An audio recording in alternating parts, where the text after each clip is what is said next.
Hello সবাই, আসুন আজকে আমরা একটা নতুন ওয়ার্ডের মিনিং শিখি। ওয়ার্ডটা হচ্ছে অ্যাক্রু। অ্যাক্রু, ACCRUE, ACCRUE, ACCRUE, অ্যাক্রু। তো আহ, আমরা এই কথাটাকে অনেকভাবে বলতে পারি। কথাটার মিনিংটা বেসিক্যালি হচ্ছে যে কোনো কিছুর থেকে টাকা পয়সা বা অন্য অন্য রকমের কোনো বেনিফিট পাওয়া। অ্যাক্রু।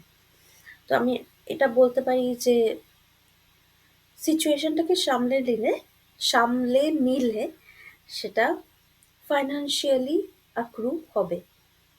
মানে ধরুন সিচুয়েশনটা খুবই আউট অফ অর্ডার, আমরা বলতে পারি যে সিচুয়েশনটাকে সামনে নিলে সেটা ফিনান্সিয়াল বেনিফিট হবে। বা আমি বললাম যে টিমটাকে ম্যানেজ করতে পারলে আমরা ফিনান্সিয়ালি অ্যাক্রুড হব।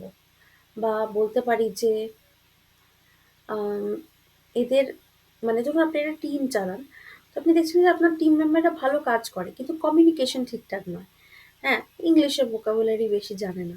আপনি বলতে পারেন যে since they cannot speak well, let us train them in communication so that we can be accrued.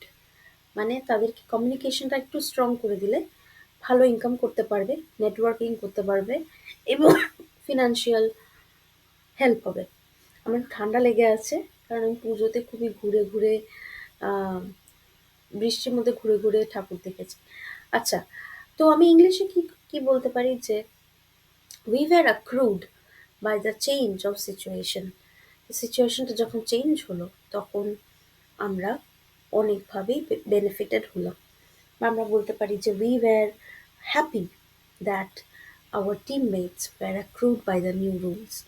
মানে অফিসে বা কোনো জায়গায় কিছু নতুন রুল করা হয়েছে এবং আমরা হ্যাপি যে আমাদের যে টিমমেটরা তারা সেই নতুন নিয়ম থেকে অনেক বেশি সুখী আছে।